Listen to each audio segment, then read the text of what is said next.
आज जिस इंसिडेंट के बारे में मैं आपको बताने वाला हूं वो कुछ ऐसा इंसिडेंट है जो प्रॉपर सॉल्व भी है, लेकिन फिर भी इसके अंदर एक बहुत गहरी मिस्ट्री बनी हुई है। और वो मिस्ट्री क्या है आपको एंड में आगे समझ में आएगा कि ये क्या हुआ इस केस में। पूरा केस एकदम से पलट जाएगा। जी हाँ, पलट आप भी सकते हैं अपने डिसीजन को जो कि आपने लाइक ना करने का लिया हुआ है। तो वो आप डिसीजन पलट कर इस लाइक बटन को दबा दें, सब्सक्राइब बटन को भी दबा दें, कमेंट्स में पिक में भी लिख दें। ये बहुत बड़ा डिसीजन आपकी तरफ से होगा जो कि मेरे लिए बहुत ज्यादा हेल्पफुल है। इस केस को समझने के लिए हमें नॉर्वे में जाना पड़ेगा और यहीं पर एक छोटे से गांव में पीटर पॉल्सन नाम के एक मैजिशियन के घर पर एक लड़की का जन्म हुआ जिसका नाम बेले पॉल्सन रखा गया। अब असल में पीटर एक चलता फिरता जादूगर था, मतलब कि कहीं आज इसने अपना तामझाम लगा लिया, वहां पर छोटा मोटा जादू वगैरह दिखा दिया किसी को और वहां से थोड़े बहुत पैसे उठा लिए, कहीं और चला गया। और ये परिवार भी अपना साथ ही रखा करता था हमेशा, क्योंकि इसका परिवार इसके शोज वगैरह को करने में इसकी बहुत ज्यादा मदद भी कर रहा था। अब क्योंकि यहाँ पर ये कोई बड़े जादू के शोज वगैरह नहीं लगा रहे थे, तो जिनको जितना भी पैसा मिलता उनसे जस्ट इनका थोड़ा बहुत घर चल जाता, लेकिन ये अपनी कमाई का बहुत बड़ा हिस्सा जस्ट बचा रहे थे। लिटरली हर जगह सेव कर रहे थे, खाने पीने में भी वो सेव करते। कहीं पर अपनी छोटी सी झोपड़ी वगैरह डाल ली, कहीं पर इन्होंने घर वगैरह को रेंट नहीं लिया, अपनी छोटी सी झोपड़ी लगाकर टेंट लगाकर वहीं पर अपने दिन बिताते और वहां से शोज करके आगे निकल जाते। जो भी पैसा बचता ये उसे जस्ट बचाने में लगे हुए थे। अब क्योंकि यहां पर इन्होंने काफी सालों के अंतराल में शोज लगा लगाकर बहुत मोटा पैसा कमा लिया था नॉर्वे में रहते हुए ही, तो इन्होंने सोचा कि अब हम इस काम को यहीं पर रोक देते हैं। इन्होंने जादू वगैरह करने छोड़ दिए, शोज लगाने छोड़ दिए,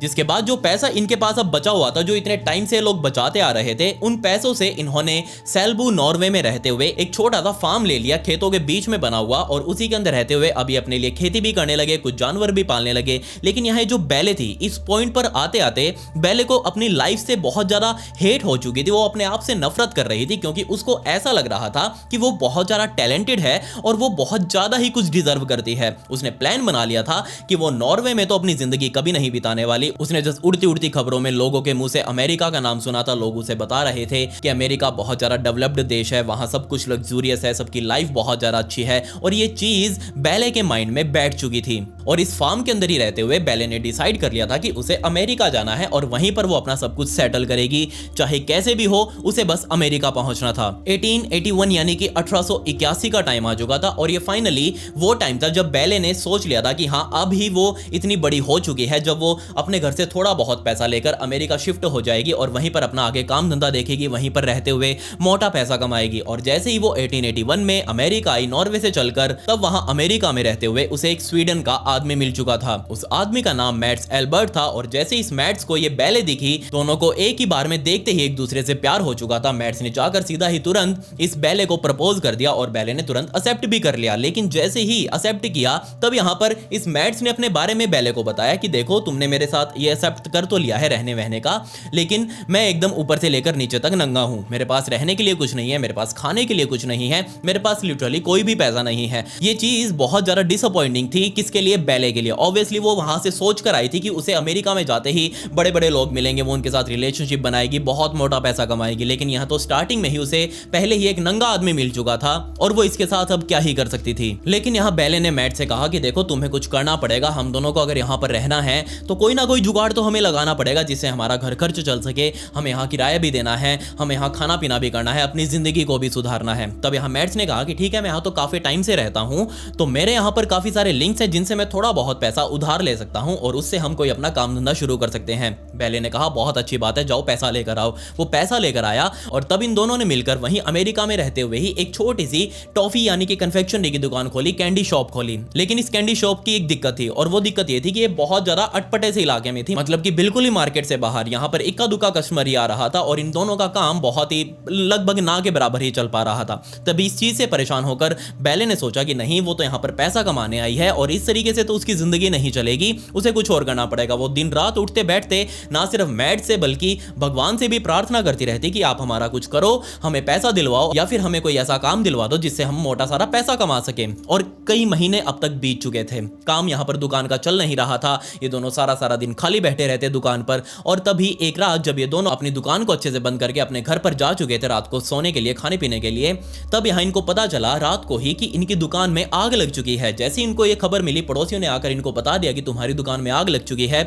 मैड्स ने जैसे ही सुना वो बहुत ज्यादा हैरान हो गया, और जब ये चीज बेले ने सुनी तो उसने कहा थैंक गॉड, भगवान ने मेरी सुन ली, ये दुकान फाइनली जल गई, क्योंकि ये चल तो वैसे भी नहीं रही थी। अब हम देखते हैं कि आगे क्या कर सकते हैं। जब ये बात मैड्स ने सुनी कि उसकी ही पार्टनर ऐसे सोच रही है कि थैंक गॉड ये दुकान जल गई, तब उसे बहुत ज्यादा हैरानी हुई। वो उससे लड़ने लगा कि तुम ऐसा कैसे कह सकती हो, यहाँ सारा का सारा पैसा इस दुकान को बनाने में और चलाने में मेरा लगा हुआ है, सारा माल मैं लेके आया हूँ, इस दुकान का रेंट मैं भरता हूँ, तुम इसके लिए क्यों प्रार्थना कर रही हो, तुम्हें तो मैं खाना दे ही रहा हूँ ना जिंदा रहने के लिए। और जब इन्होंने जाकर दुकान की हालत देखी तो प्रॉपरली एक एक चीज इनकी जलकर राख हो चुकी थी। और ना सिर्फ इनकी दुकान में आग लगी थी, बल्कि इससे ऊपर वाले फ्लोर में भी आग लग चुकी थी। जिस बिल्डिंग में इन्होंने दुकान किराए पर ली हुई थी, तब इनको पता चला कि इस बिल्डिंग के मालिक ने इस पूरी बिल्डिंग का इंश्योरेंस करवा रखा है, और अगर यहाँ पर कुछ भी इस बिल्डिंग के साथ हो जाता है तो उनको इस चीज का इंश्योरेंस मिलेगा, इस चीज के बदले पैसे मिलेंगे उनको। जब ये बात मैड्स को और बेले को पता चली तो वो बहुत ज्यादा खुश हो गए। इन्होंने सीधा ही जाकर इंश्योरेंस क्लेम कर दिया।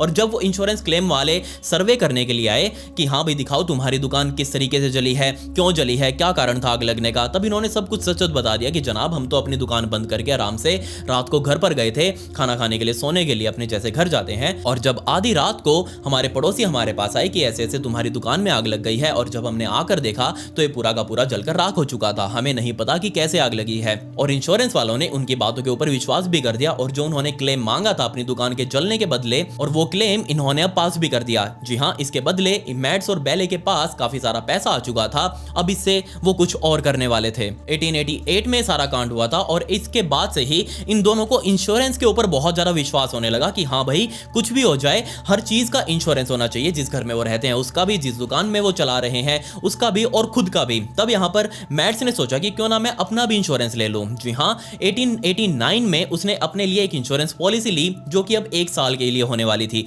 और अब 1890 यानी कि 1890 का टाइम आ चुका था जब वो पॉलिसी जो कि उसने 1889 के अंदर ली थी वो 1 साल पूरा होने वाला था, और अब ये एक्सपायर होने वाली थी। लेकिन इससे पहले कि वो एक्सपायर होती तब यहाँ पर मैड्स ने एक और पॉलिसी अपने नाम के ऊपर ले ली। मतलब कि अभी ये 3-4 दिनों के अंदर ये पॉलिसी एक्सपायर होने वाली थी। एक्सपायर होने से पहले ही उसने अपनी दूसरी पॉलिसी अपने नाम पर ले ली। अब हम देखें तो एग्जैक्टली ये 3-4 दिनों के लिए उसके ऊपर, मतलब कि मैड्स के ऊपर 2 पॉलिसी यानी कि 2 इंश्योरेंस पॉलिसी एक्टिव रहने वाली थी, जिसका साफ मतलब ये था कि यहां अगर इन 3-4 दिनों के अंदर मैड्स को कुछ हो जाता तो यहां पर उसके 2 इंश्योरेंस पॉलिसीज के पैसे ऑब्वियसली नॉमिनी को मिलने वाले थे। नॉमिनी यहां पर कोई और नहीं, उसकी पत्नी यानी कि बेले ही थी। तो सोच कर देखिए आप, क्या ऐसा हो सकता है कि इतना बड़ा कोइंसिडेंस बने और इन 3-4 दिनों के अंदर मैड्स मर जाए? आप कहेंगे नहीं ऐसा क्यों होगा, अगले ने तो पॉलिसी ली अपनी, वो तो हट्टा कट्टा पड़ा एकदम। लेकिन नहीं, ऐसा ही हुआ। इन 3-4 दिनों के अंदर ही मैड्स की जान जा चुकी थी। जी हाँ, 1890 के अंदर जब एक सुबह बेले उठी, वो तुरंत ही भागकर अपने घर से बाहर निकलकर पुलिस स्टेशन पहुंची। वहां जाकर पुलिस वालों को बताया कि उसका पति सांसें नहीं ले रहा है, जबकि उसे उस टाइम पर हॉस्पिटल में जाना चाहिए था अपने पति को उठाकर, लेकिन वो सीधा ही पुलिस वालों के पास पहुंची। पुलिस वाले अपनी गाड़ी को चाऊ चाऊ करते हुए सीधा उसके घर पर पहुंचे और वहां जाकर चेक किया कि आखिर मैड्स के साथ क्या हुआ है। जस्ट उसकी सांसें रुकी हुई थी, वो मर चुका था। लेकिन जैसे ही जब डॉक्टर्स को बुलाया गया तब यहाँ पर डॉक्टर्स ने बताया कि यहाँ पर मैड्स की जान हार्ट अटैक की वजह से गई है। उसको एकदम से हार्ट अटैक आ गया, लेकिन एकदम हट्टा कट्टा आदमी, उसको कोई बीमारी पहले ऐसी नहीं थी, तो उसको हार्ट अटैक कैसे आ सकता था। खैर, यहाँ पर काफी सारे क्वेश्चंस बेले के सामने भी किए गए, लेकिन उसने सारा कुछ रख दिया कि हम दोनों तो एक साथ सोए थे रात को, और जब सुबह उठकर मैंने देखा तो यहाँ मैड्स सांसें नहीं ले रहा था। उसने कहा पुलिस वालों को कि सोने से पहले मैड्स ने सिर दर्द होने की शिकायत करी थी और मैंने जस्ट उसे सहलाकर सुला दिया था, और सुबह सारा कुछ कांड हो गया। अब मैं क्या करूं, आप ही बताओ। लेकिन यहाँ पर जो मैड्स के रिश्तेदार थे वो इस बात को मानने के लिए तैयार ही नहीं थे कि मैड्स की हार्ट अटैक की वजह से जान जा सकती है। उसका दिल एकदम सही था, उसको पहले ऐसी कभी कोई शिकायत नहीं रही। तो सीधा जाकर उन्होंने पुलिस वालों को ही शिकायत करी कि जरूर इस बेले ने ही उसके साथ कुछ किया होगा। लेकिन यहाँ बेले के खिलाफ पुलिस वालों के पास कोई सबूत नहीं था, तो वो इसमें कुछ नहीं कर सकते। तो उन्होंने जस्ट उसके रिश्तेदारों को समझाकर भेज दिया कि हम इसके खिलाफ कुछ नहीं कर सकते क्योंकि हमारे पास कोई सबूत सबूत भी नहीं है। खैर जैसे ही यहाँ पर बेले को क्लीन चिट मिली, वो सीधा अपने घर से बाहर निकली, उसी ऑफिस में गई जहां पर मैड ने इंश्योरेंस करवा रखा था अपना। और कमाल की बात देखिए, यहाँ पर अब एक नहीं दो इंश्योरेंस पॉलिसीज के पैसे अब इस बेले को मिलने वाले थे। जी हाँ, टोटल $8,000। उस टाइम के $8,000 आज यानी कि 6.5 लाख रुपए के बराबर हैं। सोचकर देखिए, तकरीबन 130 साल पहले 6.5 लाख रुपयों की कीमत बहुत बहुत ज्यादा हुआ करती थी। खैर ये सारा पैसा अब बेले को मिल चुका था। मैड्स के बिना अब उसी घर के अंदर बेचारी बेले अकेली रह रही थी। उसके पास पैसा तो आ चुका था, लेकिन अभी भी उसको शांति नहीं पड़ रही थी। और एक दिन वो भी आया जब यहाँ पर बेले जिस घर के अंदर रह रही थी, जो कि मैड्स ने उसके लिए किराए पर लिया था, उसके अंदर भी एक रात आग लग गई। खैर किस्मत से यहाँ बेले तो बच गई, लेकिन वो घर अब पूरी तरह से जलकर राख हो चुका था। किस्मत यहाँ अच्छी ये थी कि उस घर का भी इंश्योरेंस था और उस इंश्योरेंस के पैसे भी अब बेले को मिल चुके थे। लेकिन अब तक यहाँ पर आप ये चीज समझ गए होंगे कि बेचारी बेले की तो किस्मत ही खराब है। उसके परिवार में भी उसकी जिंदगी अच्छी नहीं थी, और वो जब अमेरिका आई तो भी उसके साथ एक के बाद एक काफी सारी दर्द भरी घटनाएं हो रही हैं। लेकिन रुकिए, बहुत बहुत लंबा भी तो आपको जानना है। इस पॉइंट पर आकर बेले ने ठान लिया था कि नहीं, उसको अपनी जिंदगी दोबारा शुरू करनी पड़ेगी। वो वहां से निकलकर अपना सारा तामझाम जो भी बचा हुआ था उस घर के अंदर जिसमें आग नहीं लगी थी, और वो सारे पैसे लेकर जो कि उसको पहले इंश्योरेंस से मिले थे और अब बाद में घर के जलने से जो इंश्योरेंस से मिले थे, वो सारे पैसे इकट्ठा करके वो वहां से निकलकर लापोर्ते इंडियाना में शिफ्ट हो चुकी थी। और इसी लापोर्ते में पहुंचते ही बेले ने सीधा जाकर एक फार्म ढूंढ लिया जो कि बिकाऊ था उस टाइम पर, और सीधा जाकर उसने वो फार्म खरीद भी लिया। जी हाँ, उसको फार्म मिल चुका था। आप पूछेंगे कि फार्म क्यों खरीदा?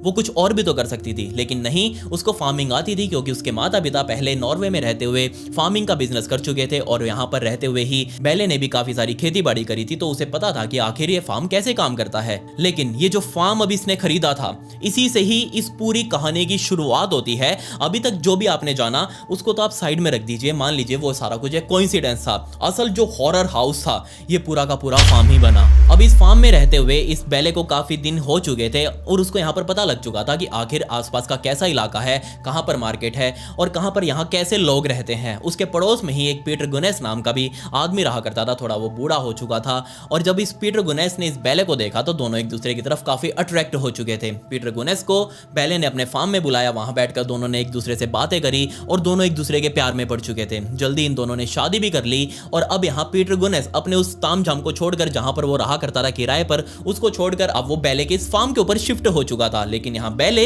जिसको सिर्फ पैसों की भूख थी, उसने कह दिया कि देखो तुम मेरे यहाँ शिफ्ट तो हो चुके हो, लेकिन मैं तुम्हें खाली नहीं बैठने दूंगी। या तो तुम मेरे फार्म में हाथ बटाओ, मेरे साथ खेती बाड़ी करो और यहाँ मेरे साथ पैसा कमाओ, या फिर कोई और काम धंधा करो जो हम मिलकर कर सकते हो। तब यहाँ पर इन दोनों ने बैठकर सोचा और ये प्लान बनाया कि क्यों ना हम भी एक कोई दुकान खोलें। यहाँ पास में तो मार्केट है और हमारे पास ये जानवर भी है, हम इनको बेचकर, इनका मीट वगैरह बेचकर अच्छा पैसा भी कमा सकते हैं। तब यहाँ बेले ने कहा कि ठीक है, हम सब कुछ खोल लेंगे, लेकिन सबसे पहले तो तुम तुम्हारा इंश्योरेंस करवाओ। मैंने मेरा करवा रखा है, मैंने मेरे फार्म का भी करवा रखा है, मैंने मेरे जानवरों का भी करवा रखा है, और साथ ही अब जो हम दुकान खोलेंगे उसका भी करवा लेंगे, लेकिन उससे पहले तुम तुम्हारा इंश्योरेंस करवाओ। बेले और इस पीटर ने जाकर इंश्योरेंस ऑफिस में अपना इंश्योरेंस करवाया, और साथ ही अब यहाँ इन्होंने दुकान भी खोल ली थी। उसी मार्केट में एक दुकान किराए पर ली, इन दोनों ने दुकान सेटअप कर ली। वहां पर ये अपने फार्म से जानवर लेकर जाते, वहां पर उन जानवरों को काटते और उसका मीट पूरे मार्केट में इनका अच्छा खासा बिक रहा था। लेकिन अभी तक इस दुकान को खोले हुए सिर्फ 2 ही महीने बीते थे, और तभी यहाँ पीटर, जो कि अपनी दुकान में काम कर रहा था, जानवरों को काट रहा था, उसके ऊपर एक शेल्फ में एक ग्राइंडर रखा हुआ था जो कि उस टाइम पर बिजली से कनेक्टेड भी था। साथ में आगे काउंटर के ऊपर यहाँ बेले बैठी हुई थी, जो कि पीछे बैठे हुए पीटर को देख रही थी, उसे बता रही थी कि आखिर आगे क्या ऑर्डर आया हुआ है, क्या तुम्हें काटना है, कितनी क्वांटिटी में काटना है। लेकिन तभी पता नहीं कैसे, ये आज तक समझ नहीं आया कि वो जो ऊपर शेल्फ के ऊपर वो जो ग्राइंडर रखा हुआ था, वो सीधा गिरते हुए नीचे की तरफ आया, और ना सिर्फ आया बल्कि सीधा जाकर पीटर के सिर में लगा, और वो भी उसकी जो ब्लेड्स घूम रही थी, वो ब्लेड सीधा जाकर इस पीटर के सिर पर लगी, और उन तेज रफ्तार से घूमती हुई ब्लेड्स ने पीटर के पूरे सर को ऊपर से लेकर नीचे गले तक सारा का सारा छील कर रख दिया, सारा का सारा खत्म कर दिया। उसका लिटरली चूरा हो चुका था, और यहीं पर इसी मौके पर वो अभी तक जो जानवरों को काट रहा था, उस ब्लेड ने, उन ग्राइंडर ने इस पीटर को ही काट डाला। पीटर की ऑन द स्पॉट ही मौत हो चुकी थी। जब ये बात बेले ने देखी कि उसके सामने उसके पति का ये हाल हुआ है, वो बहुत ज्यादा डर गई। उसने बचाने तक की कोशिश नहीं करी, उसने उस ग्राइंडर को बंद करने तक की भी कोशिश नहीं करी कि उसके पति के साथ ये सब कुछ हो रहा है। उसने जस्ट कुछ नहीं किया। जैसे ही सारा कांड हुआ, बाद में जब वो पीटर मर चुका था, बाहर जाकर उसने शोर मचाना शुरू किया कि उसके पति के साथ ये सब कुछ हो गया है। भीड़ पूरी मार्केट की वहां इकट्ठी हो चुकी थी। पुलिस को तुरंत मौके पर बुलाया गया और पुलिस वालों ने देखा कि अंदर तो बहुत बुरा हाल है, ना सिर्फ जानवर कटे हुए हैं बल्कि एक आदमी भी ग्राइंडर से कट चुका था। पुलिस तुरंत ही बेले को वहां से उठाकर अपने साथ ले गई और वहां जाकर उसे पूछताछ की गई, क्योंकि ये एकमात्र इंसान थी जिसने वो पूरा का पूरा एक्सीडेंट अपने आंखों से देखा था। जब बेले से पूछताछ की गई तो उसने बताया कि जनाब मैंने कुछ नहीं देखा, ना ही मैंने कुछ किया है। जस्ट वो ग्राइंडर जो के ऊपर रखा हुआ था, पता नहीं कैसे वो एकदम से नीचे आया, उसका किसी ने बटन ऑन कर दिया था या फिर वो पहले से ही ऑन था, मुझे नहीं पता। जस्ट वो नीचे गिरा और सीधा उसके ब्लेड्स पीटर के सिर को चीरते हुए उसकी जान ले गए। इसके अलावा मुझे कुछ नहीं पता। पुलिस वाले भी क्या करें, इसके खिलाफ कोई सबूत ही नहीं मिल रहा था। पुलिस वालों ने पूरी छानबीन करी और यहाँ पर फिर से एक बार बेले को क्लीन चिट दे दी गई। लेकिन यहाँ पीटर तो मर चुका था, बट यहाँ पीटर के मरने से पहले पीटर और इस बेले के 3 बच्चे भी हो चुके थे, जिनका नाम फिलिप, मैटल और लूसी रखा गया था। इसके अलावा भी इन दोनों ने मिलकर एक 14 साल की जेनी ऑल्सन नाम की एक लड़की को भी गोद में लिया था। मतलब कि अभी इस टोटल इस फार्म के अंदर इन दोनों के अलावा इनके 4 बच्चे भी रह रहे थे, जिनमें से 3 तो इनके खुद के थे, चौथी जेनी जो कि इन्होंने गोद ली थी। अब वो जो 3 थे, इनका नाम अभी आपको पूरी वीडियो में कहीं सुनने के लिए नहीं मिलेगा। लेकिन हाँ, इस 14 साल वाली यानी कि जो गोद ली हुई लड़की थी, इसको जरूर याद रखिएगा, यानी कि जेनी को। 1909 यानी कि 1909 का टाइम आ चुका था और फाइनली अब इस घर के अंदर बेले सुबह सुबह उठती, अपने फार्मिंग वगैरह के भी जो बिजनेस है उसको भी देखती, अपने जानवरों को भी संभालती। वो जो दुकान इन्होंने ली रखी थी मीट वाली, उसको भी बेले अकेले ही चला रही थी। अब वो खुद ही जानवरों को अकेले काटती, अकेले बेचती, सब कुछ वो अकेली हैंडल करती। और पीछे से जो उसके घर में उसके बच्चे थे, वो बाहर वहां पूरा फार्म का देखते, खेती बाड़ी का देखते, जानवरों को खाना वगैरह देते, सब कुछ यहाँ पर बच्चे संभाल रहे थे। लेकिन 1909 में इन 4 में से एक बच्चा यानी कि वो जेनी, 14 साल वाली जेनी जो कि गोद ली हुई थी इस बेले ने, वो एकदम से गायब हो गई। क्यों गायब हो गई? आस पड़ोसियों ने नोटिस किया कि यहाँ जहाँ 4 बच्चे डेली उनको काम करते हुए दिखाई दे रहे थे, अब डेली उन्हें सिर्फ 3 ही बच्चे दिखाई दे रहे हैं। काफी दिनों तक पड़ोसियों ने नोटिस किया और इस चीज से परेशान होकर ये सारे पड़ोसी इकट्ठा होकर वहीं के लोकल पुलिस स्टेशन में गए, लापौरते गए और वहां जाकर पुलिस वालों से कहा कि यहाँ एक बच्ची है जो कि हमें काफी दिनों से दिखाई नहीं दे रही है, आप जाकर इस घर में वेलफेयर चेक कीजिए कि आखिर वो बच्ची है कहाँ पर। पुलिस वालों ने कहा कि कोई दिक्कत नहीं है, हम जाएंगे। और उसी शाम पुलिस वाले एक बार फिर से अपनी गाड़ी उठाकर चाव चाव करते हुए बेले के घर पर आए। बेले घर पर ही मौजूद थी और उससे पूछने लगे कि आखिर तुम्हारी चौथी बच्ची जिसको तुमने गोद लिया हुआ है जेनी, वो कहां पर है। तब यहां पर बेले ने कहा कि जनाब मेरी बच्ची को तो मैंने लॉस एंजलिस कैलिफोर्निया में पढ़ने के लिए भेज दिया है, क्योंकि अब वो बड़ी हो चुकी थी, हाई स्कूल उसका पूरा हो चुका था, कॉलेज में यूनिवर्सिटी में दाखिला दिलवाने के लिए मैंने उसे कैलिफोर्निया भेजा है, आपको कोई दिक्कत है तो बताइए। पुलिस वालों ने कहा नहीं, हमें तो कोई दिक्कत नहीं है। अब इतने कॉन्फिडेंस के साथ बेले ने पुलिस वालों को कहा था कि उसकी बच्ची कैलिफोर्निया में है कि पुलिस वाले भी मान गए कि हाँ होगी वो कैलिफोर्निया में। जब उसकी मां ही कह रही है तो हम इन पड़ोसियों की बातों के ऊपर क्यों विश्वास करें। पुलिस वाले वापस बाहर निकले घर से, गाड़ी में बैठे और वापस अपने पुलिस स्टेशन पहुंच चुके थे। 1910 तक आते आते अब पीटर को भी मरे हुए काफी टाइम बीत चुका था। अब बेले भी बेचारी घर में रहते हुए बहुत ज्यादा अकेली फील कर रही थी। उसको भी अब पार्टनर की जरूरत थी, वो चाह रही थी कि कोई उसे शादी कर ले। अब उसको ऐसे ही कोई व्यक्ति मिल नहीं रहा था, तो उसने सोचा कि क्यों ना वो वहां के एक लोकल अखबार में खबर दे, अपनी ऐड डलवाए कि वो एक अच्छा लाइफ पार्टनर अपने लिए ढूंढ रही है। तब यहाँ उसने ना सिर्फ लोकल में बल्कि आसपास के बड़े बड़े शहरों के जो अखबार थे उन सभी अखबारों के कॉलम में उसने अपनी ऐड डलवाई कि मैं एक विडो हूँ और मेरे पति की ऐसे डेथ हो चुकी है, मैं एक अच्छा लाइफ पार्टनर अपने लिए देख रही हूँ, लेकिन मैं ऐसा कोई नल्ला बेरोजगार नहीं देख रही, मुझे एक अच्छा वेल सेटल्ड अपने लिए लाइफ पार्टनर चाहिए। मैं भी अपने बिजनेस से अच्छा कमाती हूँ और मैं चाहती हूँ कि मेरा जो पार्टनर होगा वो भी अच्छा कमाए, तो हम दोनों का जो बिजनेस है वो मर्ज करके हम अच्छा पैसा कमा सकते हैं। साथ ही उसने लिखा कि कोई भी अगर लेटर मुझे भेजेगा तो मैं उसको इंट्रोड्यूस नहीं करूंगी, मैं उसको एंटरटेन नहीं करूंगी, मैं उसका रिप्लाई नहीं करूंगी। अगर आपको सच में मुझसे शादी करनी है या फिर आप मेरे अंदर इंटरेस्टेड हैं तो आपको उठकर मेरे फार्म पे आना पड़ेगा, आप मेरा घर देखिए और मेरा सब कुछ देखिए, बिजनेस वगैरह, अगर आपको अच्छा लगे तो आप मुझसे शादी करिए। ये एड लिखकर उसने वहां के सारे बड़े बड़े अखबारों के अंदर छपवा दी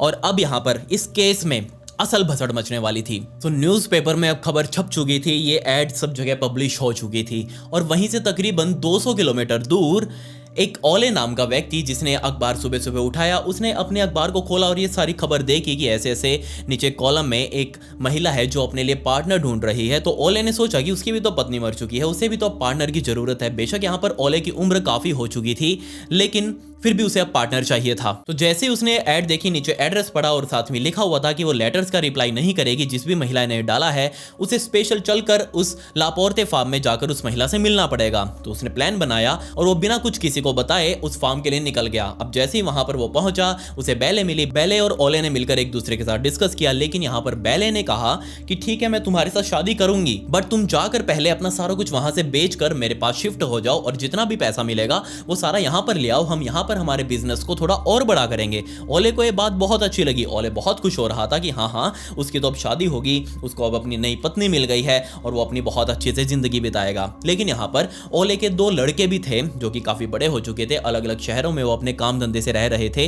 टाइम टाइम पर वो अपने पिता को लेटर वगैरह लिखकर उनसे बातें वगैरह कर लिया करते थे। लेकिन मई 1910 का टाइम आ चुका था और अब तक काफी बार उनके बेटों ने लेटर्स अपने पिता को लिखे थे, लेकिन उसका पिता यानी कि ओले लेटर्स का रिप्लाई नहीं कर रहा था। तो इन दोनों को टेंशन हुई। ये दोनों के दोनों घर पर आए और घर पर आते ही आस पड़ोस में पूछा कि आखिर उनका पिता है कहां पर, जबकि उनका जो घर था वो तो घर अब तक बिक चुका था, उसके अंदर कोई और ही रह रहा था। जब उनके मालिकों से बात की गई कि आपके पास ये घर कहां से आया, तो उन्होंने बताया कि हमें तो ओले ने बेचा है, ये हमारी रजिस्ट्री रही, आप देख लीजिए, काफी महीनों पहले वो हमें घर बेचकर यहां से जा चुके हैं। जब ओले के बेटों ने आस पड़ोस में पूछताछ करी तो उसके एक दोस्त ने यानी कि ओले के एक दोस्त ने बताया कि असल में तुम्हारे पिता ने एक नई शादी कर ली है और वो यहां से निकलकर लापोर्ते में पहुंच चुके हैं। अब वो किसके साथ शादी करी है, कैसे करी है, कब करी है, ये हमें नहीं पता। मैंने तो जस्ट एक दिन उससे पूछा था और उसने मुझे बता भी दिया। जब इन दोनों बेटों को पता लगा कि लापोर्ते में उनका पिता गया है तो ये सीधा की सीधा वहां से निकलकर लापोर्ते में पहुंच चुके थे और वहां जाकर उस फार्म को ढूंढने लगे। तो उनको लकीली वो फार्म मिल गया। वहां पर बेले भी मौजूद थी। उन्होंने जाकर बेले से बात करी और पूछा कि क्या मेरे पिता यहाँ पर आए हैं। तो बेले ने कहा कि हाँ आए थे, मुझे देखने के लिए आए थे, मुझसे मिलने के लिए आए थे और मैंने कहा था कि मैं शादी कर लूंगी, लेकिन वो मुझे कहकर चले गए कि ठीक है मैं अपने सारे परिवार को लेकर आऊंगा, बट वो अभी तक नहीं आए। यहाँ भी ओले नहीं था, उसके घर पर भी ओले नहीं था। घर पर तो वो सब कुछ अपना बेच बाच के यहाँ शिफ्ट होने वाला था। तो आखिर ओले गया कहां पर? क्या आपको लगता है क्या हुआ होगा? जी हां, ओले इस दुनिया से ही गायब हो चुका था। अब बेचारे दोनों लड़के क्या करते, उन दोनों ने अपना जो तलाश थी वहीं खत्म कर दी। पुलिस स्टेशन में उन्होंने मिसिंग रिपोर्ट भी दर्ज करवा दी, बट ओले का कोई पता नहीं लगा। खैर, जनवरी 1911 का टाइम आ चुका था और अब तक साउथ डकोटा में रहने वाले एक एंड्रयू नाम के एक और बुजुर्ग व्यक्ति ने ये ऐड पढ़ी कि उनके अखबार में एक ऐसे एक महिला की ऐड छपी हुई है। तो उन्होंने उस महिला यानी कि बेले से कॉन्टेक्ट करने की कोशिश करी, उनको कई लेटर भी लिखे और लकीली यहाँ पर बेले ने लेटर्स का रिप्लाई भी किया। बट वो हर लेटर में यही लिख रही थी कि अगर आपको मुझसे बात करनी है तो आप मेरे पास आइए, मैं ऐसे लेटर्स में तुमसे बात नहीं करूंगी। मजबूरन में यहाँ पर एंड्रयू ने प्लान बनाया कि क्यों ना वो एक बार जाकर बेले से मिलकर आए। अगर सब कुछ सही रहा तो वो दोनों एक दूसरे से शादी भी कर लेंगे। एंड्रयू जब पहली बार बेले से मिलने के लिए उसके पास गया था तो एंड्रयू को बेले इतनी पसंद आई और बेले ने भी एंड्रयू के सामने ऐसी ऐसी बातें रखी कि एंड्रयू को अपना सारा का सारा फ्यूचर इस बेले के अंदर ही दिखाई दे रहा था। लेकिन यहाँ पर एंड्रयू ने बताया कि उसके पास कोई पैसे वैसे ज्यादा नहीं है, ना ही उसके पास कोई बड़ा घर है जिसको बेचकर वो यहाँ पर शिफ्ट हो जाए और उसके बिजनेस में हेल्प करे। बेशक उसको वहीं पड़ा रहने दो, हम यहीं पर अपना कुछ देखेंगे। बेले ने कहा बहुत अच्छी बात है, कोई दिक्कत नहीं है। इन दोनों ने शादी भी कर ली। शादी को भी सिर्फ 2 हफ्ते ही हुए थे। बेले एंड्रयू को उठाकर वहीं के एक लापोर्ते में बैंक में गई और बैंक में जाकर एंड्रयू के नाम पर $3000 का एक लोन भी ले लिया। यहाँ पर लोन ये कहकर लिया गया कि एंड्रयू को अपना एक नया काम शुरू करना है और उसे बिजनेस में $3000 का लोन चाहिए है। बैंक ने तुरंत ही एंड्रयू के नाम पर 3000 का लोन पास भी कर दिया और अब ये $3000 बैंक में एंड्रयू को जैसे ही मिले बेले ने उसे ले भी लिए और इन सारे पैसों को लेकर एंड्रयू और बेले वापस अब घर आ चुके थे। लेकिन जैसे ये लोन क्लियर हुआ उसके कुछ दिनों के बाद ही एंड्रयू इस दुनिया से ही गायब हो चुका था। आखिर ये लोग जा कहां रहे थे? कैसे वो इस फार्म में आते और एकदम से गायब हो रहे थे? क्या हो रहा था इस फार्म के अंदर? अभी तो बहुत कुछ होना और भी बाकी था। लेकिन जैसे ही एंड्रयू गायब हुआ उसके कुछ हफ्तों बाद एंड्रयू के बड़े भाई को एंड्रयू की टेंशन होने लगी, क्योंकि एंड्रयू उसे बताकर गया था कि वो बेले नाम की एक महिला से मिलने जा रहा है, उसे शादी करने वाला है। लेकिन अब काफी टाइम बीत चुका था, एंड्रयू की कोई खबर उसके बड़े भाई के पास नहीं थी। तो उसने सोचा कि क्यों ना वो एक बार बेले से बात करे लेटर्स के ऊपर ही। तो उसने बेले को लेटर लिखा कि क्या तुमने मेरे भाई को देखा है? मेरा भाई तुम्हारे पास आया था तुमसे मिलने के लिए, अगर देखा है तो बता दो कहां पर है, और अगर नहीं भी देखा तो क्या तुम मुझे बता सकती हो कि आखिर वो कहां पर हो सकता है। तब यहां पर बेले ने रिप्लाई के लेटर में लिखा कि हाँ, तुम्हारा भाई एंड्रयू मेरे पास आया था, वो मेरे साथ कुछ दिन रहा यहां पर, हम दोनों ने सोचा कि हम यहां पर काम धंधा शुरू करेंगे। उसने $3000 का लोन लिया और जैसे उसको लोन मिला वो यहां से भागकर सीधा नॉर्वे चला गया। नॉर्वे बीच में कहां से आ गया? नॉर्वे का तो कोई लेना देना ही नहीं था एंड्रयू से। जब उसके भाई ने बात सुनी कि उसका भाई नॉर्वे भाग गया है, वो बहुत ज्यादा कंफ्यूजन में कि नॉर्वे का तो आज तक उसने नाम भी नहीं सुना, उसका वहां पर कोई है ही नहीं, तो वो वहां पर क्यों जाएगा। उसने बेले से भी पूछा कि नॉर्वे का तो वो जानता ही नहीं है कुछ भी, तो वो नॉर्वे क्यों जाएगा। यहाँ पर बेले ने कहा कि मुझे नहीं पता वो नॉर्वे क्यों गया है, बट मुझे तो यही कहकर गया था कि मैं लोन के पैसे लेकर अब नॉर्वे जा रहा हूं, वहीं पर रहूंगा। पहले यहाँ एंड्रयू के भाई को बता रही थी कि मैं खुद भी बहुत ज्यादा टेंशन में हूं, क्योंकि वो बैंक का जो लोन उसने लिया था, वो बैंक वाले मेरे पास आकर वो लोन मांग रहे हैं और मेरे पास देने के लिए कुछ है भी नहीं। यहाँ पर एंड्रयू का भाई एंड्रयू को लेकर बहुत ज्यादा परेशान था। वो बार बार लेटर्स लिख रहा था बेले को। बेले ने रिवर्ट में फिर से कहा कि एक काम करो, तुम भी मेरे पास आ जाओ, हम दोनों मिलकर यहाँ आसपास ढूंढेंगे कि आखिर एंड्रयू गया कहां पर। वो बार बार एंड्रयू के भाई को फोर्स कर रही थी कि तुम मेरे पास क्यों नहीं आ जाते, यहाँ पर यहाँ रह लेना, यहाँ पर देख लो आसपास, कहीं तुम्हारा भाई मिल जाए। लेकिन उसका भाई गया नहीं। शुक्र है वो जाल में नहीं फंसा। अब बिल्कुल उसी दिन यानी कि 28 अप्रैल 1911 के दिन एक ही दम से पता नहीं क्या हुआ, बेले के इस घर में आग लग गई। नीचे से लेकर ऊपर तक बेले का पूरा जो फार्म हाउस बना हुआ था, सिर्फ खेतों को छोड़कर बाकी फसलों तक में, ये पूरी की पूरी जलकर राख हो चुकी थी। बेले का पूरा घर जलकर राख हो चुका था। अब की बार कोई हंसने वाली बात नहीं है। आप कहेंगे कि मैं क्यों बार बार ऐसे बोल रहा हूं, लेकिन ये सच में हुआ था। अब की बार हंसने वाली बात भी नहीं है, क्योंकि अब की बार इस आग लगने वाले सिचुएशन में, इस घटना में काफी लोगों की जान भी गई थी। जैसे ही आस पड़ोसियों ने देखा कि यहाँ बेले के घर में आग लगी हुई है, तुरंत ही वहां पर पुलिस वालों को भी फोन किया गया। जल्दी ही फायर ब्रिगेड वालों को भी बुलाया गया। फायर ब्रिगेड ने मौके पर पहुंचकर इस आग के ऊपर काबू पाया और जैसे ही सब कुछ शांत हुआ, आग ठंडी हुई, इन्वेस्टिगेटर्स इस घर के अंदर घुसे। वहां जाकर मलबे में देखने लगे कि आखिर यहां कोई फंसा हुआ है या फिर जितने भी लाशें हैं, आखिर घर में कौन कौन था, उन सबकी लाशें आखिर किस हालत में है और क्या हम किसी को पहचान सकते हैं। तो इस घर के अंदर से टोटल पुलिस वालों को 4 लाशें मिली। जी हाँ, 3 तो बच्चों की थी। ये बच्चे कोई और नहीं बल्कि बेले के ही तीनों बच्चे थे। वही बच्चे जिनका मैंने आपको ये कहा था कि इनका नाम याद रखने की आपको कोई जरूरत नहीं है। बस उनकी यहीं पर स्टोरी खत्म हो गई कि आखिर वो इस घर के अंदर जलकर राख हो गए। लेकिन इस घर में पुलिस वालों को एक और लाश भी मिली थी। जी हाँ, एक महिला की लाश। और पुलिस वालों को लगा कि ये महिला बेले है, कोई और नहीं बल्कि बेले ही है। और वो अपने तीनों बच्चों के साथ इस घर में मौजूद थी जिस टाइम पर इस घर में आग लगी। और इस आग लगने की वजह से बेले और उसके तीनों बच्चों की जलकर मौत हो गई। लेकिन जब पुलिस ने इस महिला वाली लाश का अच्छे से इंस्पेक्शन किया तो उनको ये पता चला कि ये जो लाश है ये बिना सिर वाली है। जी हाँ, उसमें लाश का, इस महिला वाली लाश में सिर ही नहीं था। पुलिस वाले अब तक जिसको बेले की लाश मान रहे थे वो कंफर्म भी थे कि ये बेले ही है, लेकिन उसकी लाश में तो सिर गायब था। पुलिस वालों ने पूरे घर के मलबे में अच्छे से देख लिया, लेकिन उनको वो सिर या फिर उससे जला हुआ सिर, वो कहीं तो कुछ तो मिलता, लेकिन वो सिर पुलिस वालों को नहीं मिला। अब पुलिस वाले बहुत ज्यादा कंफ्यूजन में कि हम ये पहले तक तो मान रहे थे कि ये आग हो सकता है एक्सीडेंट से लगी हो, लेकिन अब उनकी थ्योरी ये थी कि कोई था जो कि बेले से बहुत ज्यादा गुस्सा था। वो घर के अंदर घुसा, उसने बेले के ऊपर हमला किया, उसने तीनों बच्चों को भी मारा और बाद में बेले के सिर को काट कर अपने साथ ले गया और इस घर को यहीं आग लगा दी। तो पुलिस वालों ने इस थ्योरी के हिसाब से उस पर्सन को ढूंढना शुरू कर दिया जो कि बेले से बहुत ज्यादा गुस्सा था। और जब आस पड़ोस में पूछताछ की गई तो पुलिस वालों को पता लगा कि एक ले नाम का आदमी है जो कि इसी लापोर्ते गांव में रह रहा था। पहले वो कहीं और रहता था, बाद में इस लापोर्ते गांव में शिफ्ट हुआ और जब उसने देखा कि बेले अकेली रहती है तो वो बेले के साथ यहाँ उसके काम वाम में थोड़ा हाथ वगैरह बटा देता और वो बेले अपने साथ ही, और बेले उसको अपने साथ ही रख रही थी। लेकिन यहाँ पर दिक्कत ये हुई कि इन दोनों के बीच में थोड़ी लड़ाइयाँ हुई, बहुत सारे आर्ग्यूमेंट्स वगैरह हुए और बेले को वो छोड़कर वापस अपने उसी लापोर्ते वाले पुराने घर के अंदर शिफ्ट हो चुका था। और यहाँ रे बेले से काफी गुस्सा भी था क्योंकि उसकी काफी सारी लड़ाइयाँ पहले ही बेले से हो चुकी थी। तो पुलिस वालों को लगा कि हो सकता है ये रे ही बाऊजी हो जिसने सारा कांड बैठाया हो। पुलिस वालों ने सीधा जाकर रे को उसके घर से झप लिया और झपते ही सीधा पुलिस स्टेशन लेकर आए। लेकिन अब पुलिस स्टेशन तो ले आए, उससे पूछताछ कर रहे थे, लेकिन पुलिस वाले उसे गिरफ्तार नहीं कर पा रहे थे क्योंकि वो बार बार पुलिस वालों को ये बोल रहा था कि तुम्हारे पास मेरे खिलाफ कोई भी सबूत नहीं है कि तुम मुझे इस तरीके से गिरफ्तार कर सको, तुम मुझसे सिर्फ पूछताछ करो और मुझे घर जाने दो। लेकिन तभी एक और पुलिस वाला पुलिस स्टेशन के अंदर आया और उसने कहा कि बाबूजी रे तू बैठ जा आराम से क्योंकि मैं तेरे खिलाफ सबूत लेकर आया हूं। ये देख तेरा जूता जो कि जला हुआ है और ये हमें उसी जले हुए घर से मिला है, और इसका दूसरा जूता जो कि तू अपने साथ ले गया उस दिन, जिस दिन तू ये दोनों जूते पहन के इस घर में घुसा और तूने आग वाग लगाई, सभी का मर्डर किया और बाद में तू एक ही जूता पहनकर अपने घर गया, बाकी दूसरा जूता जला हुआ तेरा ये रहा। जब ये चीज रे ने देखी तो वो बहुत ज्यादा डर भी गया। इसके अलावा भी पुलिस वालों को काफी सारे और भी एविडेंस मिल चुके थे और भी काफी सारे सबूत मिले थे जो कि ये प्रूव कर रहे थे कि जिस दिन आग लगी थी उस दिन ये रे बेले के घर में ही मौजूद था। लेकिन इसी रे ने जो कच्चा चिट्ठा इस बैले का खोला वो लिटरली बहुत बहुत ज़्यादा दिल दिखला देने वाला था। जी हाँ, उसने कहा कि जनाब आपने सभी से ये तो सुन लिया कि मेरी बैले के साथ लड़ाइयाँ चल रही थी। आपने कभी ये नहीं पूछा किसी से कि लड़ाइयाँ वो किस बात पर हो रही थी। हमेशा बैले मुझे ये कहकर टाल देती या फिर सभी आस पड़ोसियों को भी यही कहती कि ये तो रे पागल है, इसलिए मैंने इसे अपने घर से निकाल दिया है। लेकिन जनाब मैं पागल नहीं हूँ, मैं आपको बता सकता हूँ कि आखिर इस फार्म हाउस के अंदर क्या चल रहा था। आप अगर जाएंगे इस घर के पीछे थोड़ी सी भी कहीं भी खुदाई करेंगे तो आपको वहां लाशें ही लाशें मिलेंगी।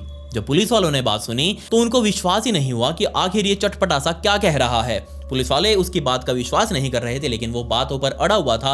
उसने कहा चलो आप मेरे साथ चलो, मैं आपको दिखाता हूँ आपको कहाँ खुदाई करनी है। ये सारे बैले के जले हुए घर पर पहुंचे। रे उन सबको पीछे की तरफ लेकर गया और पीछे जाकर उसने इशारा किया कि आप यहाँ खुदाई करो। और जब पुलिस वालों ने वहां पर खुदाई करी तो एक नहीं दो नहीं बल्कि 5 लाशें उस जगह से बाहर निकाली गई। और इन 5 में से एक बॉडी तो वो थी जिसे आप जानते हैं। जी हाँ, वही जेनी, 14 साल की वो adopted girl, adopted baby jenny, जिसके बारे में बैले ने पुलिस वालों को ये कहा था कि मैंने मेरी बेटी को तो कैलिफोर्निया लॉस एंजलिस में पढ़ने के लिए भेजा हुआ है और वो वहीं पर पढ़ाई कर रही है। लेकिन यहाँ पर उसकी लाश इसी 5 वाले ग्रुप के अंदर मिली थी। इसके अलावा इन्हीं 5 में एक बॉडी किसी और की नहीं बल्कि एंड्रयू की थी। जी हाँ, वही एंड्रयू जिसका भाई बहुत ज़्यादा परेशान हो रहा था अपने भाई के गुम होने के लिए। और यहाँ पर बैले ने कहा था कि एंड्रयू तो 3000 का लोन लेकर नॉर्वे टपक चुका है, लेकिन यहाँ पर उसकी लाश पुलिस को इस ग्रुप के अंदर मिली। इसके अलावा इन 5 में एक और आदमी की लाश थी जिसकी पहचान कभी नहीं हो पाई। बाकी की 2 लाशें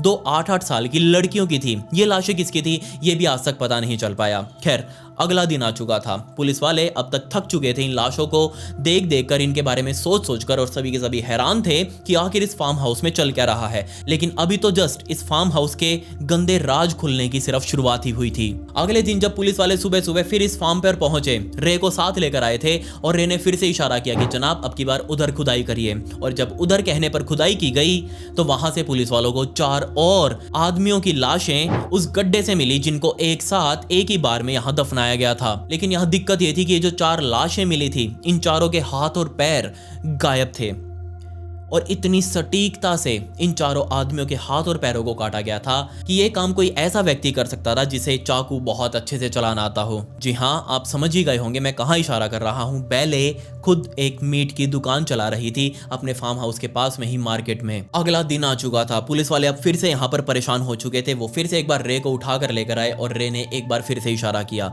और जब उसके कही हुई जगह के ऊपर खुदाई की गई तो वहां से पुलिस वालों को काफी सारी हड्डियों से भरे हुए थैले उस जगह में दबे हुए मिले। जी हाँ, लिटरली ये फार्म नहीं, एक कब्रिस्तान बना हुआ था। अनगिनत लाशों का इसके अंदर सिर्फ लाशें ही लाशें मिल रही थी। अगले दिन भी पुलिस वालों ने जब खुदाई करी इस पूरे फार्म की, अब तो लिटरली उन्होंने पूरा फार्म ही खोद डाला था। और इस खुदाई में पुलिस वालों को एक और आदमी की सिर्फ हड्डियां वहां पर चूरा हुई मिली। लिटरली उनको हथौड़े से तोड़ तोड़ कर वहां पर चूरा करके अंदर दफनाया गया था। ये लाश किसकी थी और बाकी की भी और जो लाशें मिली थी वो लाशें किसकी थी, आज तक पुलिस वालों को पता ही नहीं चला आखिर ये विक्टिम थे कौन। अब काफी सारी लाशें तो पुलिस वालों को मिल चुकी थी, बट सबसे बड़ी मिस्ट्री यहाँ पर, सबसे बड़ा सवाल यहाँ पर यह था कि आखिर बैले खुद कहाँ पर है। इस पूरे फार्म की मालिक, इन सभी लाशों की मालिक, आखिर बैले खुद कहाँ पर है। क्या वो सच में मर गई? अब यहाँ पर 2 थ्योरीज निकल कर सामने आई। पहली थ्योरी, कोई व्यक्ति था जो कि बैले से बहुत ज़्यादा गुस्सा था, जैसे कि रे हो सकता है यहाँ पर, और वो बैले के घर में गया। उसने सबसे पहले बैले का मर्डर किया, बाकी तीनों बच्चों का भी मर्डर किया और बाद में उसने बैले का सिर काटा, सिर अपने साथ ले गया और जाते जाते घर को आग लगा दी और ये पूरा का पूरा घर जलकर राख हो गया। और इस पूरे कांड के अंदर बैले भी मर चुकी थी। जबकि दूसरी थ्योरी ये है, अब क्योंकि पुलिस वालों को इस पूरे फार्म से बहुत सारी लाशें मिली थी तो इस बैले के लिए ये कोई मुश्किल काम नहीं था किसी महिला का अरेंज करना। जी हाँ, किसी महिला का अरेंजमेंट करना जो कि उसके जैसी ही दिखती हो। तो हो सकता है यहाँ पर कि सबसे पहले बैले ने अपने जैसी ही दिखती हुई महिला को अपने घर में बुलाया।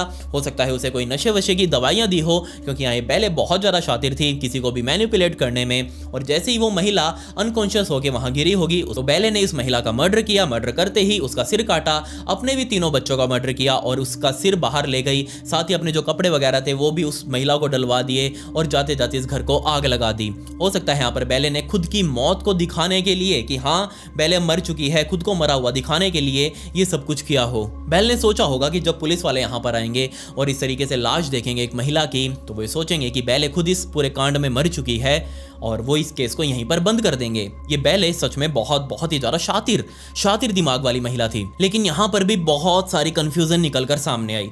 जी हाँ, सबसे पहले तो ये कि जब पुलिस वाले इस घर की इन्वेस्टिगेशन कर रहे थे, इसके अंदर छानबीन कर रहे थे, तब पुलिस वालों को यहाँ पर एक जाड़, जो कि हमारे दांत होते हैं और जो हमारे पीछे जाड़ होती है, दाढ़ होती है, जो भी आप बोलते हैं उसे, तो जाड़ मिली और उसके अंदर किसी डेंटिस्ट द्वारा काम किया गया था। और जब पुलिस वालों को ये मिली तो पुलिस वालों को लगा कि हो सकता है अभी तक हम जिस मरी हुई महिला को बेले मान रहे हो तो ये जाड़ भी उसी महिला की ही हो। पुलिस वालों ने उसे अपनी थैली में डाला और सीधा एक पुलिस वाला वहां से निकलकर इस गांव के एकमात्र डेंटिस्ट के पास गया। जी हाँ, इस गांव में सिर्फ एक ही डेंटिस्ट था और जाकर उस डेंटिस्ट को ये जाड़ दिखाई और कहा कि क्या तुम्हारे पास पिछले साल ये बेले नाम की महिला तुम्हारे पास आई थी और अपनी जाड़ वगैरह का कोई काम करवा के गई थी, क्योंकि उस जाड़ की फिलिंग की गई थी। जैसे कि आज अगर हमारी जाड़ें खोखली हो जाती हैं तो हम उसकी फिलिंग करवाते हैं, कोई यहाँ पर सोने वगैरह के दांत लगवा लेता है, कोई और कुछ करवाता है, तो आज भी फिलिंग वगैरह चलती है, उसके अंदर माल वगैरह भर के जाड़ को दोबारा वैसे ही कर दिया जाता है। तो वैसे ही पहले भी किया जाता था और उस जाड़ की फिलिंग की गई थी। जब ये चीज़ उस डेंटिस्ट ने देखी तो उसने कहा कि हाँ, मुझे अच्छे से याद है कि मैंने बेले की तकरीबन 1 साल पहले या फिर 1.5 साल पहले उसकी जाड़ की फिलिंग करी थी और ये वही जाड़ है। जब ये चीज़ पुलिस वालों ने सुनी तो उनको एक कंफर्म हो गया कि हो ना हो ये जो लाश उनको मिली है ये सीधे तौर पर बेले की ही है। लेकिन जब उस लाश का पोस्टमार्टम किया गया जो कि मिली थी उस घर में जली हुई महिला की, तब यहाँ पर डॉक्टर्स को पता चला कि इस महिला की मौत ना ही जलने से हुई है, ना ही इसका गला काटने से हुई है, बल्कि इस महिला की मौत तो जहर से हुई है। सबसे पहले इसे जहर दिया गया और जहर देते ही इसके शरीर के अंदर कॉन्ट्रैक्शन शुरू हुई और बाद में इसका हार्ट फेल हो गया और उस वजह से उसकी मौत हुई। बाद में इसका सिर काटा गया और बाद में इसको जला भी दिया गया। लेकिन सवाल अभी भी यह है कि एक शातिर महिला यानी कि बेले, उसे कोई जहर क्यों देगा और कैसे देगा और वो कैसे किसी की बातों में आ सकती थी। लेकिन अब पुलिस वालों को सबसे पहले तो ये पता करना था कि आखिर बेले सच में मर चुकी है या नहीं, क्योंकि उस टाइम पर डीएनए वगैरह की टेक्नोलॉजी हुआ नहीं करती थी, साइंस ने इतनी तरक्की करी नहीं थी। दूसरी तरफ बहुत सारे लोग, आसपास के लोग यहाँ आ रहे थे इन विक्टिम्स की लाशों को देखने के लिए। जो भी लाशें यहाँ पर मिली थी, तकरीबन 2 दर्जन के आसपास यहाँ लाशें मिली थी पुलिस वालों को, और उन 2 दर्जन लाशों को देखने आ रहे थे क्योंकि सभी के लोग गुम हुए थे और एग्जैक्टली इसी टाइम फ्रेम में गुम हुए थे, पिछले 2-3 सालों में ही। लेकिन कोई भी विश्वास नहीं कर रहा था कि वो सभी के सभी जाकर इस बेले के बिछाए हुए जाल में फंस जाएंगे। तो पुलिस वालों ने यहाँ रे के ऊपर ही दबाव दिया, क्योंकि पुलिस वालों को यहाँ पड़ोसियों से पता चला था कि उठाई गिरा सा बंदा, इसके पास महंगा कोट कहाँ से आया, क्योंकि जिस दिन ये आग लगी थी इस घर के अंदर, उसी शाम को रे को इसी घर के आसपास एक बहुत ही महंगा सा कोट पहने हुए देखा गया था और इसके पास वो कोट कहाँ से आया। जब पुलिस वालों ने इसके घर की तलाशी करी तो वो कोट भी वहां पुलिस वालों ने बरामद किया और पूछा कि आखिर ये कोट है किसका। तब यहाँ पर इससे पहले कि रे बताता कि ये कोट किसका है, उससे पहले एंड्रयू का भाई जो कि पुलिस स्टेशन में ही मौजूद था, उसने कहा कि ये कोट किसी और का नहीं बल्कि मेरे भाई का ही है। आखिर ये कोट इस रे के पास कैसे आया। तब यहाँ पर रे ने बताया कि आखिर ये महिला बेले करती क्या थी। उसने बताया कि बेले का मेन काम बन चुका था लोगों को अपने जाल में शादी के बहाने फंसाना, उनका इंश्योरेंस करवाना, उनके नाम पर लोन लेना और उनकी जान ले लेना फिर। जी हाँ, और इस काम में रे उसकी मदद कर रहा था और बहुत लंबे टाइम से मदद करता रहा। इसके बदले बेले रे को पैसे भी दिया करती थी। यहाँ रे का काम सिर्फ इतना ही था कि लाशों को ठिकाने लगाना, उसके पीछे जो ग्रेवयार्ड था, जो उसने पीछे फार्म के पीछे जो अपनी जगह छोड़ी हुई थी लाशों को दफनाने के लिए, वहां पर खुदाई करना, लाश को दफनाना, ऊपर वापस मिट्टी डाल देना और इसके बदले बेले रे को काफ़ी सारे पैसे भी दे रही थी। सोच कर देखिए आप, एक महिला कितनी शातिर दिमाग हो सकती है और कितना बड़ा गेम प्लान वो कर सकती है। लेकिन अब आप पूछेंगे कि जब इन दोनों का काम चल रहा था तो यहाँ पर इन दोनों के बीच में लड़ाई कैसे हुई। तब यहाँ पर रे ने बताया कि उसने बेले से और ज़्यादा पैसे मांगने शुरू कर दिए थे और इसके बदले बेले बहुत ज़्यादा गुस्सा हो चुकी थी, क्योंकि उसे पैसों से बहुत ज़्यादा प्यार था। वो बहुत ही गिने चुने अपनी जेब से नोट निकालती थी, बेशक उसको चाहिए तो बहुत सारा था लेकिन वो निकालती नहीं थी, बिल्कुल अपने परिवार के ऊपर। जी हाँ, जैसा कि उसका परिवार, उसके माता पिता नॉर्वे में रहते हुए, जब वो मैजिशियन थे, उसके पिता उस टाइम पर जब वो जितना भी कमाते थे वो सारा का सारा बचा कर रखते थे, खाना भी बहुत ही थोड़ा सा ही खाते थे ताकि पैसा बचाया जा सके। बिल्कुल ऐसा ही काम अब बेले भी कर रही थी। वो रे जो कि उसकी मदद कर रहा था इस पूरे काम में, उसको भी गिने चुने ही पैसे दे रही थी और इस बात से रे बहुत ज्यादा गुस्सा हो गया। उसने बेले को धमकाना शुरू कर दिया कि वो तुम्हारा सारा कुछ सबको बता देगा, वो बता देगा कि आखिर तुम्हारे फार्म के अंदर क्या चलता है, तुम आखिर लोगों के साथ क्या करती हो। और तब यहाँ पर बेले ने रे के बारे में ये अफवाह उड़ानी शुरू कर दी कि रे बेवकूफ है, इसकी बताई हुई बातों के ऊपर कोई भी विश्वास ना करे। कुछ आर्टिकल्स में तो मुझे ये पता लगा कि बेल ने तकरीबन 14 से भी ज़्यादा लोगों का मर्डर किया। इसके अलावा जो बच्चे थे उनको तो मैं गिन ही नहीं रहा, लेकिन कुछ और भी आर्टिकल्स है जो ये बोल रहे थे कि बेल ने तकरीबन 40 से भी ज़्यादा लोगों का मर्डर किया है और उन सारों की लाशें इसी ग्रेवयार्ड के अंदर दफनाई गई। अब क्योंकि ये स्टोरी बहुत ज़्यादा पुरानी थी, तकरीबन 100-125 साल पुरानी, और इतना पुराना डाटा निकालना, एक्चुअल डाटा निकालना वो बहुत ज़्यादा मुश्किल हो जाता है। आप लोग भी समझ सकते हैं कि उस टाइम पर ना ही ये इंटरनेट वगैरह हुआ करता था, ना ही ये मोबाइल फ़ोन वगैरह हुआ करते थे, जो कि आज आर्टिकल डाला है तो आप 100 साल बाद भी देख लेना, ऐसा नहीं था। उस टाइम पर साइंस नहीं थी, उस टाइम पर लोगों ने इतनी तरक्की नहीं करी थी। मुझे आपकी थ्योरी जाननी है, लेकिन उससे पहले मेरी पर्सनल थ्योरी, ये मैं खुद अपने विचार बता रहा हूँ। मुझे लगता है कि आखिर बेले नहीं मरी होगी, उसने जस्ट अपने पूरे परिवार को खत्म किया, अपने खुद की मौत का झूठा नाटक किया, किसी और महिला की लाश को यहाँ पर रख दिया, मतलब कि महिला को लाया और उसका मर्डर करके यहाँ पर उसकी लाश को दिखाया कि वो खुद मर चुकी है। क्योंकि यहाँ पर ये महिला सिर्फ पैसों के लिए जी रही थी, उसने अपने कितने पतियों को मार डाला ये भी कोई अंदाज़ा नहीं। तो हो सकता है यहाँ पर वो खुद भी इस इंसिडेंट में ना मरी हो, वो जस्ट यहाँ पर ये सारा कुछ खत्म करके यहाँ से सारा पैसा लेकर कहीं और भाग गई हो, या फिर हो ये भी सकता है कि रे ने सब कुछ किया हो, कोई अंदाज़ा नहीं है। खैर, आपकी मुझे थ्योरीज जाननी है मेरे इंस्टाग्राम के ऊपर, या मेरी इंस्टाग्राम आईडी, इसका लिंक आपको डिस्क्रिप्शन में भी मिल जाएगा। इससे रिलेटेड कुछ फोटोज़ आज मैं रात को 9 बजे मेरे इंस्टाग्राम पर लगाने वाला हूं, तो मेरी इंस्टाग्राम आईडी है, इसका लिंक आपको डिस्क्रिप्शन में जरूर मिलेगा, तो वहाँ फॉलो जरूर कर लें रात को 9 बजे इस केस से रिलेटेड कुछ फोटोज़ को देखने के लिए। खैर, पिछली वीडियो का शाउट आउट रिंकी प्रधान को and comment pick me to get a shout out in next video. मिलते हैं अगली वीडियो में। ये वीडियो देखने के लिए धन्यवाद।